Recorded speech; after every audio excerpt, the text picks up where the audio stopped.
ఈ విశ్వంలో ప్రతి జీవికి ఒక ప్రారంభం ఉంటుంది. మనం ఈ భూమి మీదకు రాకముందు మనకి ఊపిరితిత్తులు లేవు, గాలి పీల్చుకోలేదు, మనకి నోరు లేదు, ఆహారం తినలేదు, మనకి కళ్ళు లేవు, వెలుగు చూడలేదు. కానీ మనం బతికాం. 9 నెలలు ఒక చీకటి గదిలో నీటి మధ్యలో మన గుండె కొట్టుకుంది, మన శరీరం పెరిగింది. మనకు ఆ శక్తి ఎక్కడి నుంచి వచ్చింది? అదొక అద్భుతమైన మార్గం.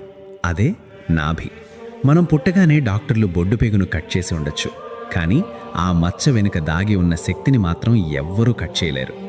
ఆధునిక ప్రపంచం దీని శరీరం మీద ఉన్న ఒక చిన్న మచ్చలా చూస్తుంది, కానీ యోగులు దీనిని విశ్వద్వారం అని పిలుస్తారు.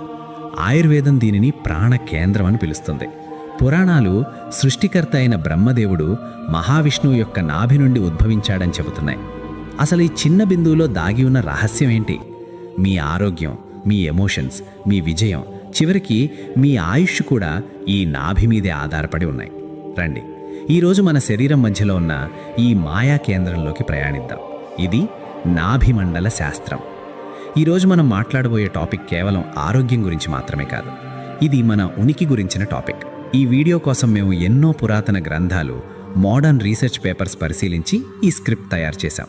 ఈ వీడియో చివరి వరకు చూస్తే మీ శరీరంలో ఉన్న ఒక అద్భుతమైన స్విచ్ని ఆన్ చేసే టెక్నిక్ మీకు తెలుస్తుంది. దయచేసి ఎక్కడా స్కిప్ చేయకండి. మన భారతీయ సంస్కృతిలో ఏ కథలోనైనా ఒక లోతైన సైన్స్ దాగి ఉంది. మీకు పద్మనాభస్వామి గురించి తెలిసే ఉంటుంది. ఆ పేరులోనే అర్థం ఉంది, పద్మము నాభిలో కలిగినవాడు అని. భాగవత పురాణం ప్రకారం సృష్టికర్త అయిన బ్రహ్మదేవుడు మహావిష్ణువు యొక్క నాభి నుండి ఉద్భవించాడు. దీని అర్థం ఏంటి? నాభి is the origin of creation. సృష్టి మొత్తం ఒక కేంద్ర బిందువు నుండి మొదలైందని చెప్పడానికి ఇదొక సంకేతం. ఋగ్వేదంలోని 10వ మండలం 90వ సూక్తంలో ఒక మంత్రం ఉంది, నాభ్యా ఆసీదంతరిక్షం శీర్షణోద్యౌ సమవర్తత. దీని అర్థం ఆ విరాట్ పురుషుడి నాభి నుండే అంతరిక్షం పుట్టింది అని. ఇక్కడ ఋషులు మనకొక గొప్ప విషయాన్ని చెబుతున్నారు. విశ్వానికి ఒక కేంద్రం ఎలా ఉందో మన శరీరానికి కూడా ఒక కేంద్రం ఉంది. అదే నాభి. యథా పిండే తథా బ్రహ్మాండే. బయట ఉన్న విశ్వశక్తిని మీ శరీరంలోకి లాక్కునే ఒకే ఒక గ్రావిటీ పాయింట్ మీ నాభి. అందుకే పురాతన ఆలయాల్లో విగ్రహ ప్రతిష్ఠ చేసేటప్పుడు విగ్రహం యొక్క నాభి స్థానంలో రత్నాలు, యంత్రాలు ఉంచుతారు. ఎందుకంటే ప్రాణప్రతిష్ఠ అక్కడే జరుగుతుంది కాబట్టి. ఇప్పుడు కాస్త సైన్స్లోకి వెళదాం.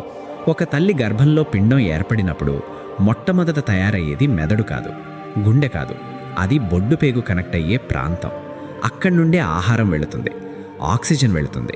అక్కడి నుండే బిడ్డకు కావలసిన ప్రతి అవయవం తయారవుతుంది. ఆయుర్వేదంలో సుశ్రుత సంహితలో ఒక మాట ఉంది, శిరధమ